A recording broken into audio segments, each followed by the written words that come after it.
Okay, and we're back in the flash like we never left. This is episode 19 of Not Another Podcast, brought to you by WebSecure Services.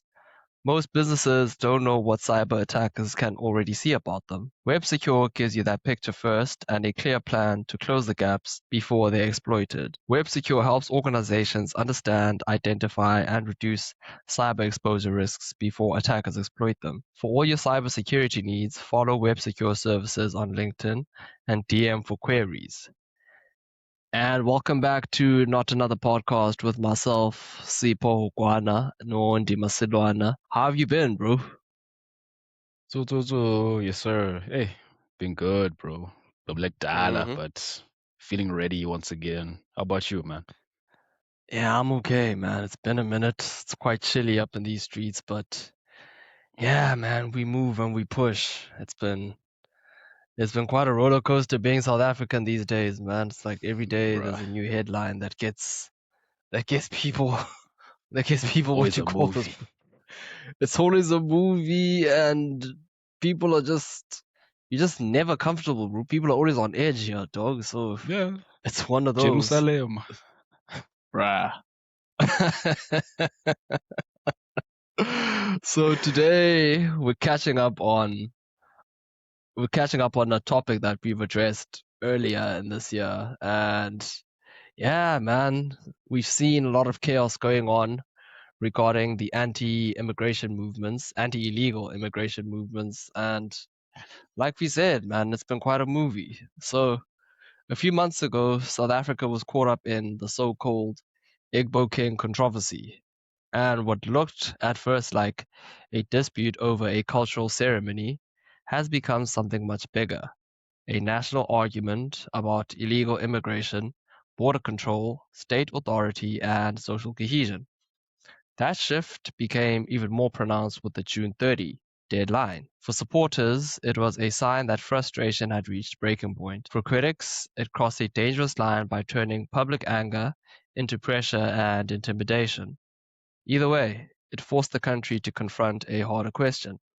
When citizens begin setting their own deadlines on immigration, what does that say about confidence in the state? And so the real issue is no longer the ceremony itself. We've gone past that. It's this. How did that controversy become the spark for a wider movement? So we know the anti illegal immigration campaign is no longer tied to one incident or one community. Groups like March and March have helped push the issue into the national spotlight, showing that immigration has become one of the country's most politically charged debates. And this has legit become the crisis of our time. And what have you made of this, bro? I mean, the last time we left it, things were heated, but now it seems that things have took on another level, and this whole anti-immigration chaos has taken on a life of its own. So what have you made of this, bro?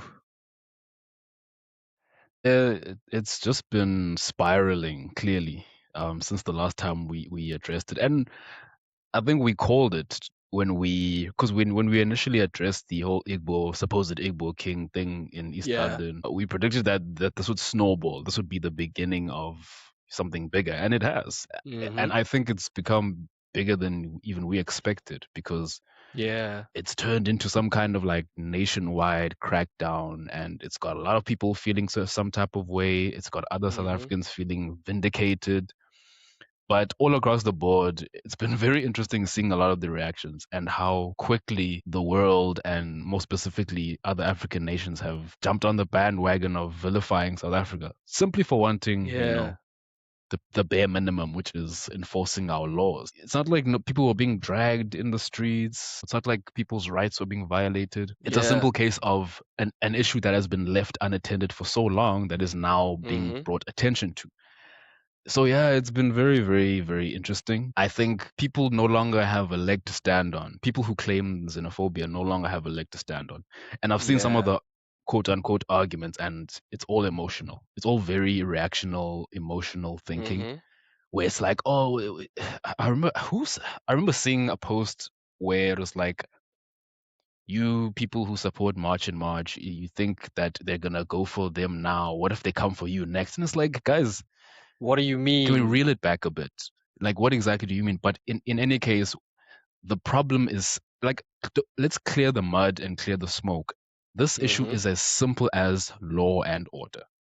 Forget Yeah. all the emotional sentiments and whatever the Pan Africanist whatever sentiment. Mm. At the end of the day, you can't take a country seriously if the country itself can't even hold up its own laws. You know, especially when they've Mm. gone neglected for as long as they have. So yeah, it's revealed a lot, but I Mm-hmm. will say that I'm at least glad that there's more attention on this issue than ever, you know, because Yeah. we can't just let the issue sit and get worse. There has to be some kind of action. And a lot of people aren't happy Mm-hmm. that it's the March and March people who are at the forefront, you know, and it's like Exactly. but my thinking is I think South Africans need to get out of this thinking of following movements and Mm-hmm. organizations. If the organization fights for something real that affects real South Africans, then follow the movement. Don't fixate on the Yeah. organization, whether you like it or not. The movement itself is something that a lot of South Africans have can relate to. It affects Mm-hmm. everyday South Africans and it affects the poor more than anything. So I don't understand why a lot of people are against it, but on some level I do Yeah. understand. But yeah, I'm actually quite keen to talk about this because there's a lot that I've been observing. Yeah, and with what you said about people are mad, especially people within governmental organizations are mad because this is a civic group who decided to take action and they've managed to mobilize not just a particular group from their region or their particular demographic of affected people. They have sparked not only a movement, but a very important dialogue in the country Mm, about something that has been a big issue. It's been a big elephant in the room because illegal immigration in this country has been a problem for as long as we've known. We've grew up with mm, this, but we were all, I could say, apathetic. mm, But it took for a group like March and March to stand up and take action in the manner which they did to get the rest of South Africans to wake up and rally behind them. And they started off with no help from governmental organizations, which is why mm, I believe there was been such a pushback from the powers that be because it makes them look bad because this is something that they were supposed to take care of as a government, as people who are in power, who are quote unquote serving the needs of the people. They couldn't do it. And mm, it took the people, ordinary South Africans, people who care about this country and where it's going, to stand up and say we're actually going to do this for ourselves and we don't need you guys as the government. In fact, we're putting pressure on you guys to do your job. So that's mm, why there's been such a controversial pushback from the government and other entities associated with the government regarding this. Because it's funny how, when it's South Africans standing up against illegal immigration, and the rest of Africa supposedly has a problem with that because now it affects each and every country who's been comfortable with letting their mm, own citizens run, like emigrate from their countries and come to us with no problem because that alleviates some of their population issues. mm, But now, when South Africans stand up, it's an issue. But if you look at a place like France, when the French or the Swedes are mm, protesting against illegal immigration, it's just another ordinary news headline, which is accepted mm. in the main discourse. But why is it And when Ireland. yeah, but why is it when South Africans do it, we're all of a sudden xenophobic? That has been the main controversial issue around this thing because it's been painted as a xenophobic issue, whereas South Africans are just standing up for their country's sovereignty and Mm, law and order, as you've alluded to. And yeah, I think I'm just rambling because I'm trying to paint this overview picture of this is what's been happening and this is why we are mm. where we are today. And what do you think with what I've said? Like, what do you make of what I've said? And what do you think should be the next step? Or how do you react to what I've said before we take it further? Yeah, it's just all I can add for now is it's just Mm-hmm. interesting watching how negative a lot of the pushback has been towards what's going on. And one thing that I just wish people would understand more than anything is this country is a hotbed for international crime. First of all, Yeah. whether you're talking Nigerians, whether you're talking Somalis, whether you're talking Eastern Europeans, whether you're talking Mm-hmm. Latin Americans, this country has become a playground for illicit crime, for drug trafficking, for human trafficking. There was some drug trafficker who was wanted Mm-hmm. by Interpol, who was discovered hiding in Cape Town as a personal trainer. I think he's from not Russia, but one of these Eastern European countries. He Yeah, caught yeah. working as a personal trainer in Cape Personal Town trainer, live. yeah. There's another lady, some drug trafficker from Brazil. Her name is Laura Adriana Nogueira de Jesus. She was caught smuggling cocaine in Cape Town, bro. So this is just a couple Mm. examples of why this is such a pressing issue. It's not just Mm-hmm. about Africa who are coming over here from Zimbabwe or Nigeria or Malawi, wherever. It's not just about them. Yeah.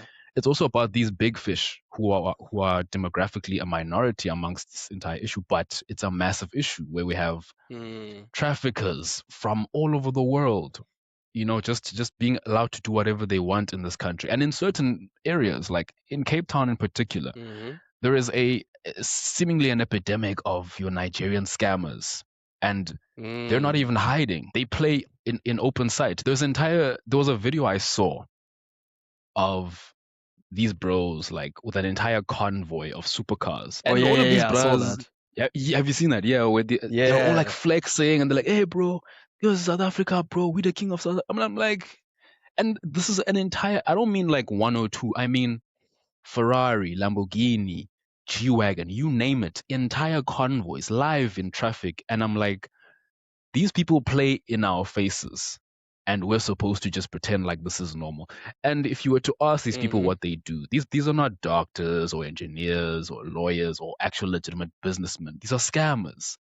They don't even Posing. hide it. They don't even pose, bro. They flaunt it live. There's interviews of these people talking about, when you ask them what they do, they're like, "No, bro. I mean, I make They money." forex And it's traders. like, huh? They're forex traders, They or forex traders, or or or, they in or when you Bitcoin. ask them, they'll say they're in what do they commonly say? They're in promotion. When Yeah, they're asked, "Bro, how promotion. do you make your Yeah, money?" "No, I'm in promotion." And you're like, "What does that bruh, mean?" So bruh. They it's just club interesting, promoters. man. It's just, Imagine a club promoter. Imagine a club bro, promoter. Like a nigga a nigga just advertising that DJ Maporisa is coming through. Boy, bro. yep, Think yep. Or call me think about it like Ferrari. this. Come If on, bro. Come think about it on. like this. Let's say you're a Yeah. doctor and you make a lot of money, and somebody comes up to you and they're like, "Bro, you have such a nice car. Like, what do you do?" Would a doctor be like, "Nah, I'm in the business of fixing people, and when sometimes people are not feeling good, I'm the person who." They'll just say, "I'm a doctor," I'm a or "I'm a doctor. neurosurgeon," Yeah. or "I'm a radiologist." They'll tell you exactly what their job title is. They won't do this thing of, "No, I'm in promotion," giving you vague terminologies to try and hide from what Yeah. they actually do. So, just to bring it back down, this is just a matter of cleaning house, guys. South Africa is Mm-hmm. full of criminals who are from outside of our borders. Never mind the criminals who are from here. We have international Mm. crime lords operating freely in this country, and we can't let that Yeah. slide. It just doesn't work that way. Doesn't matter how you feel, how it conflicts with your ideas of Pan Africanism. Pan Africanism can't exist without conditions. You can't do whatever Mm-hmm. you want in any country you like. It doesn't work that way. And it's just Yeah. interesting how a lot of these other countries have far worse issues, but they're not dealing with them. They're not addressing them. Nigeria's got a genocide currently going on right now. There's mass corruption in Nigeria, mass poverty. Swag. Mm-hmm. There's Islamist groups running rampant in Somalia. Swag. In the Congo, they're currently at war. Rwanda is currently invading Congo. Swag. South Africa Mm. says, "No, guys, we're tired of illegal immigration." The whole of Africa is like, "Nah, you guys are a It's a problem." No, problem. South It's a Africa is the big problem. Argentina. South Africa is the Argentina of Africa. South Africa is the Israel. How? And I'm like, guys, all we are asking for is respect our law and order. We can't. We can't keep doing this. But we're the But with villains what you now said, just for standing with up what you and said, saying we yeah. want a standard. Crazy. Yeah, sorry just to interject like that, but with what you said about all we're saying is that we do not want you here if you're not supposed to be here. Whereas Hmm. you guys have far worse problems, but us saying that, hey, if you're not documented, get out. That's a bigger issue than all the genocides, the kidnappings, and every Dude. other heinous crime going on in your countries that your governments can't sort out internally. But they trying to make our business theirs by complaining to the rest of the world and the Mm, media that we're the bad guys. Like, do you mm. see the double standards and just the sheer hypocrisy and also Straight just the up. sense of entitlement, bro?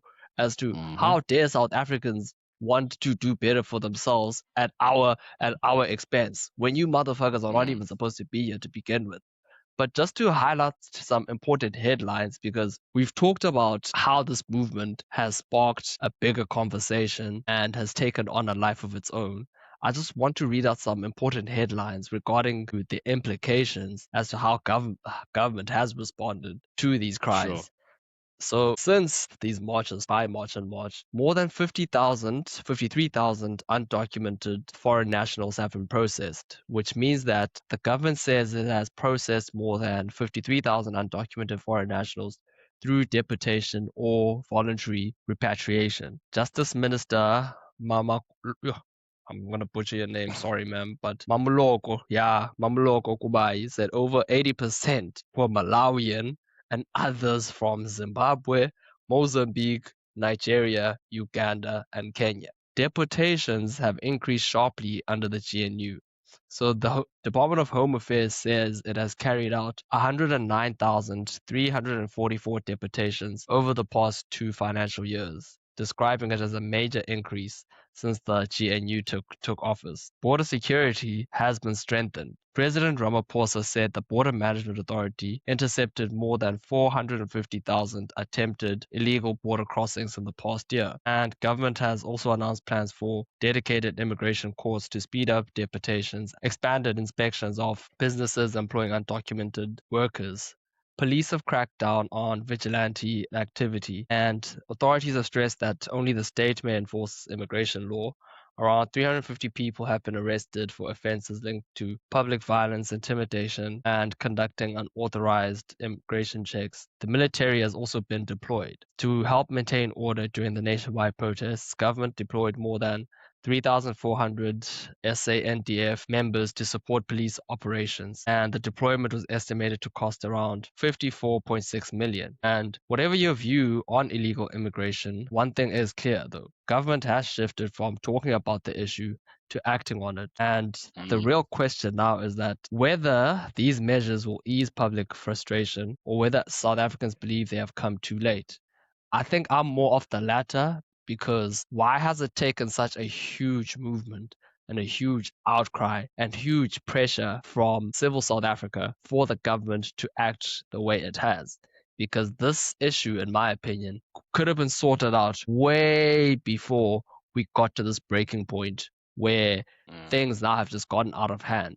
But what have you made of the unintended consequences of this movement where these protests now have sparked lootings, but also Mm. intimidation of not just only illegal immigrants, right? But also you find now that you have protesters who are intimidating and confronting even local inhabitants who may not necessarily look quote unquote South African, but Mm. may be darker than the normal. I don't even want to say normal complexion, right? But the baseline complexion, and who may sound not distinctly South African per se, because they've been Tsonga and Venda people who've been accused of being foreigners when they're not, when Mm. they are South African. What have you made of that? Because as much as I'm for the movement, I support everything that's been done by March and March.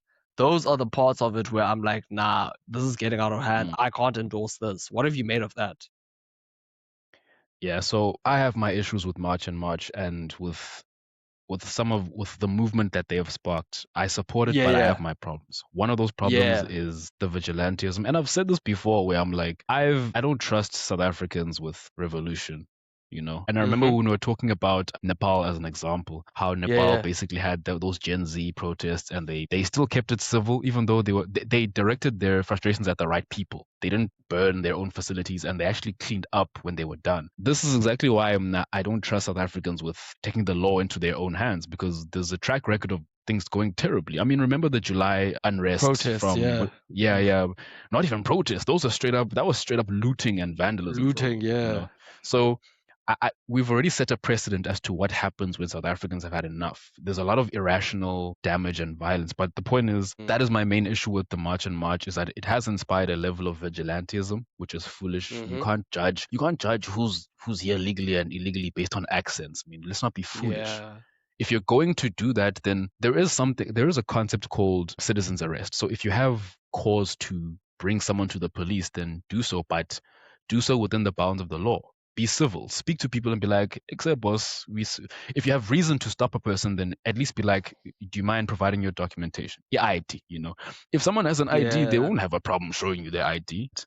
That's another issue. Another issue that I've had is I don't know if you've heard about those two guys that are in leadership along with Jacinta in March and March, the Yeah, yeah, Pagilum yeah, yeah, Tagati yeah, guy yeah. and Banon. Mm.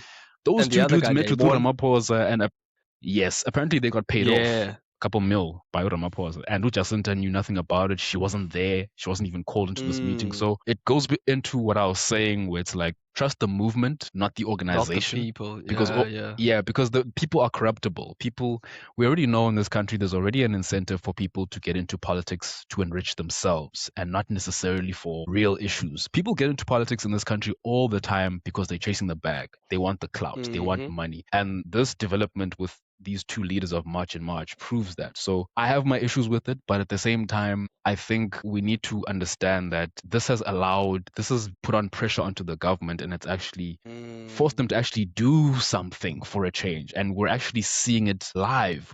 We're Mm. seeing an actual result from everything that's going on from the state level, which is good. It may not be completely to our satisfaction, but at least it's a start, and I just hope that the Mm. momentum can keep going. But one thing that I wish people would just understand about this entire issue, especially with the illegal immigration thing, is this is a matter of survival, bro. Like, Mm. people are don't think that just because you identify with other Africans because they look like you or we share certain ethnic roots, that people won't do you dirty. If you are sitting Mm. on a gold mine and you're not using it to its full potential, people with less than you will take it from you. Make no Yeah. mistake. Especially people who come from a level of poverty that you can only imagine. And Yeah. as much as there's extreme poverty in South Africa, I feel like we don't really understand what real poverty is. You Yeah. know, Absolute poverty, like, bro. Yep.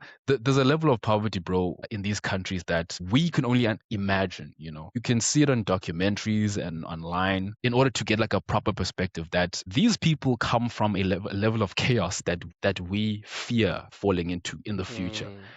And people who come from that kind of struggle will do anything to survive. Make no mistake.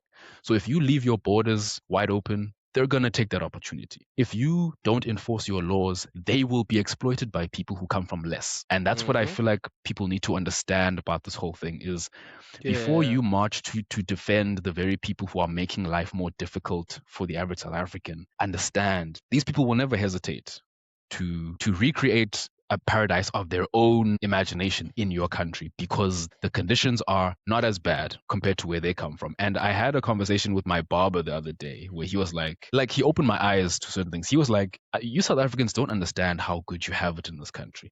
You think things are bad now, but where we come from, I promise you it's worse." And he basically used the price of bread as an example. You know how we complain about Mm. how Isonga is like a brown loaf is like, how much is it now? Like 14 bucks, It's 14 to 16 rand, it's a lot depending on more where than you that, go. depending on yeah, In yeah, yeah, in certain supermarkets it's about 14 rand, but in other places it can go up to like 18 to 20 bucks. White bread is yeah. beyond 20 rand. And we remember in our living memory when I was a kid, I remember when bread was like 5 rand 50 to 8 rand 50. And he's like, Yeah, bro.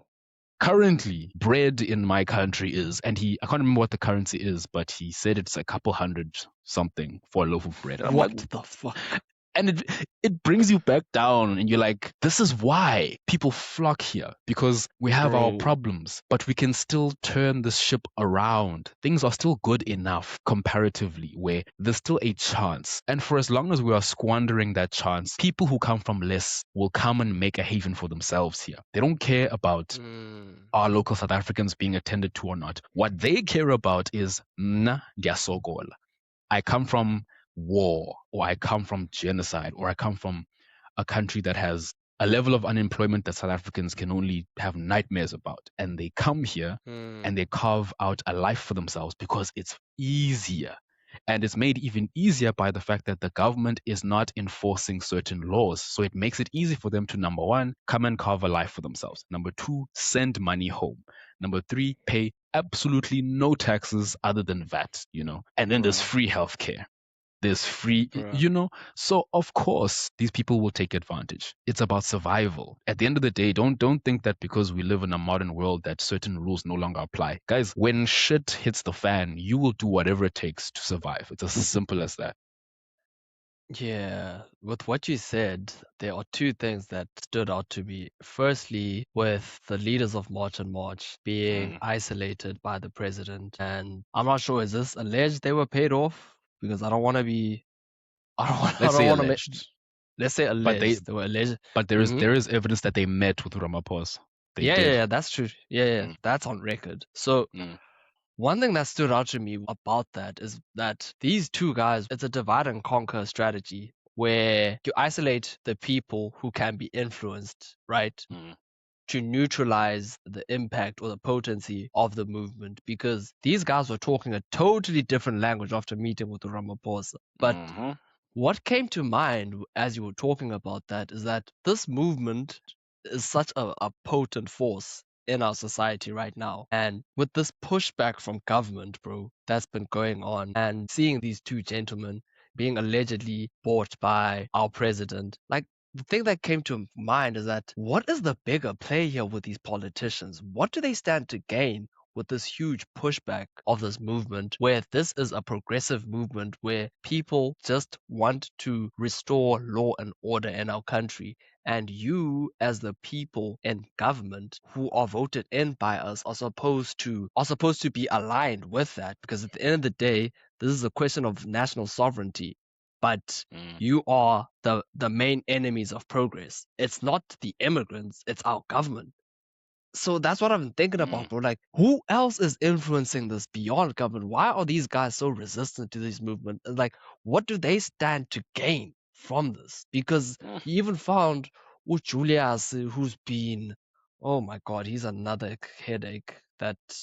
He's another headache in this entire saga because he was recorded in Botswana talking about no South Africans. There's also xenophobia in South Africa. It's just a small group of thugs who are trying to disrupt peace in this country. And it's like, dude, you are painting South Africans in a bad light, and you are one of the people hoping to be president in this country one day. Well, like, what do you stand to gain in all of this? Like, what are you guys?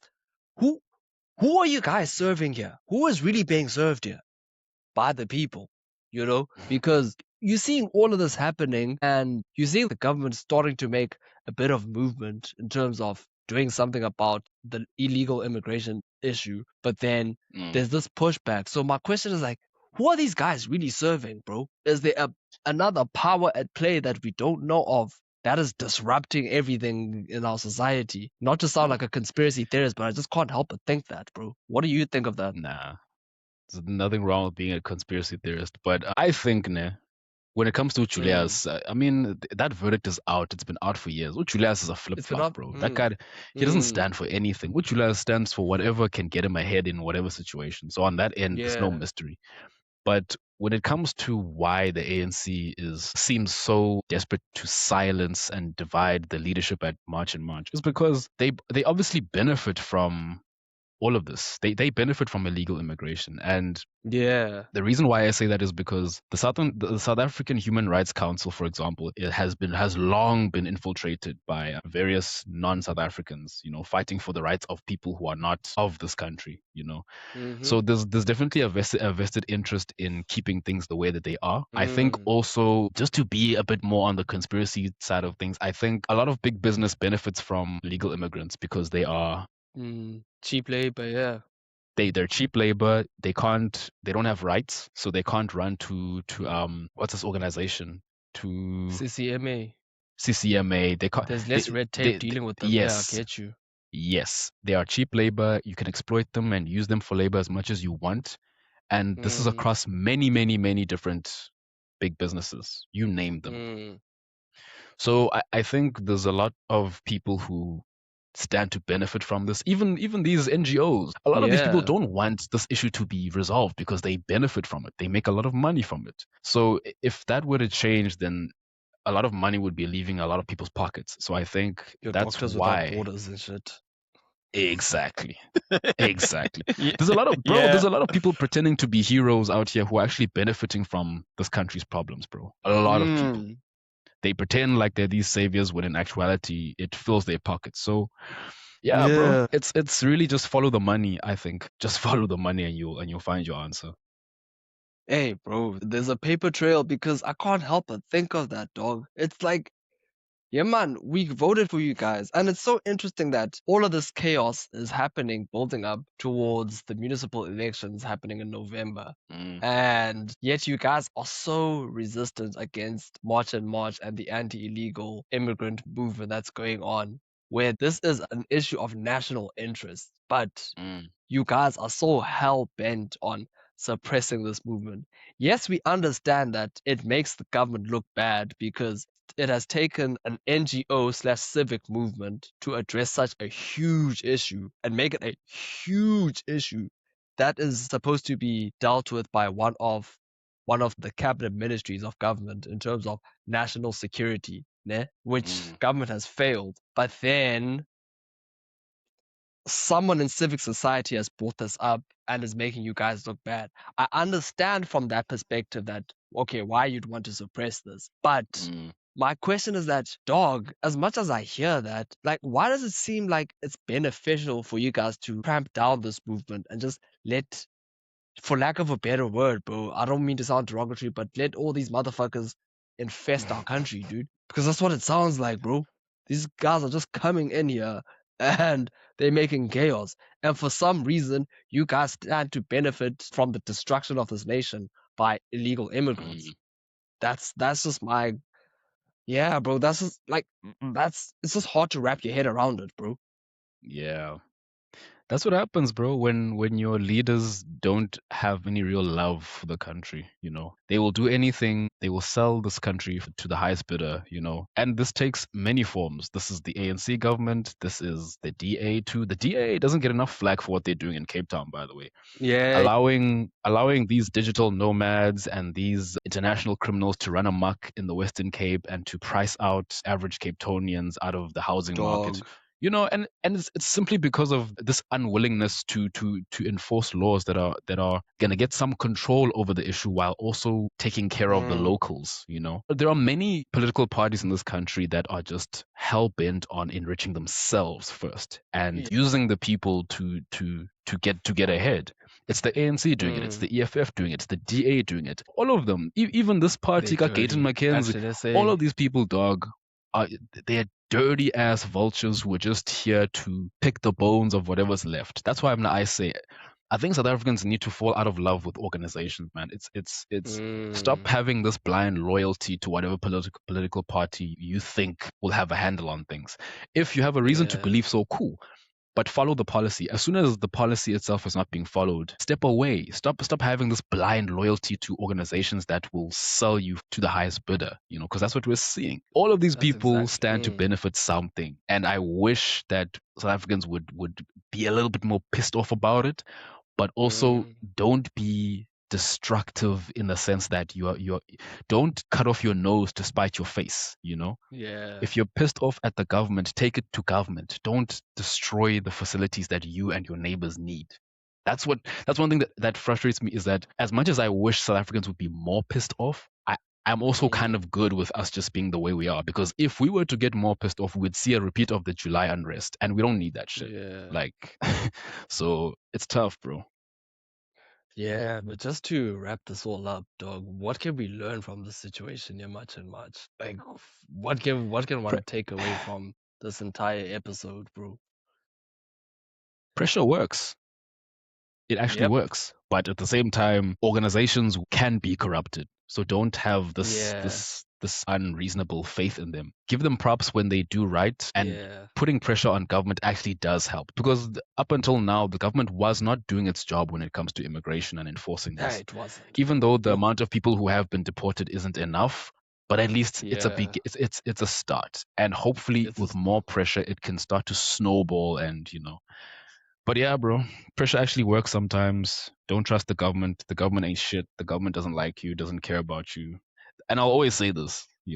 Yeah, The no, government they doesn't give a don't, shit bro. about you. Let's not They forget. don't, bro. I remember when you were like, don't even hope like they'll Mm-mm. turn around or something. Mm-mm. Don't even think that. Like Fair. they The don't fuck. care, bro. Or the They only don't language they care. understand is the language of money and pressure. And once they feel Yeah. pressure, they get more of an urgency to actually do their jobs, you know? But honestly, bro, with what we said about pressure, let's just shout out to Jacinta, bro. Jacinta Ngobese Zuma for being the head of this powerful movement, bro. Mm, Because I have so much respect for her, man, and we yeah. needed something like this. Like she's the Winnie Mandela of our time, bro. So we can only Mm. salute her, you know.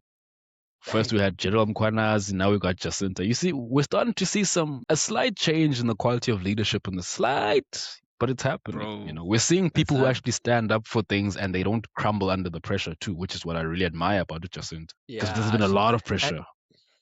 yeah, she's been under a lot of pressure, bro. And I can only imagine how much that weighs on her, dog. So, like, shout out to Yeah. her and just everyone around her in the support system. Like, protect her at all costs, bro. We need you.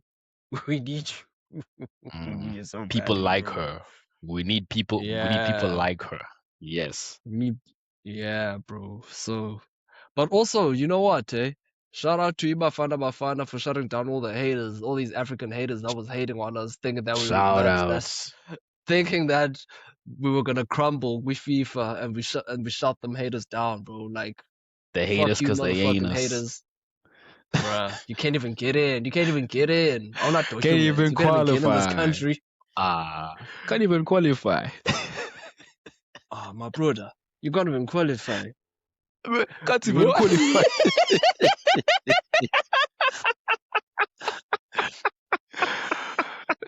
You want to play small. We're in the big leagues. Bro, bro, you can't qualify. Like, you hating because you couldn't qualify for the World Cup. You hating because you can't even get into our Mm, country. You know, even though the borders are quite shitty right now, you still can't get in. So, like, mm. dude, stay in your lane, Yeah, man.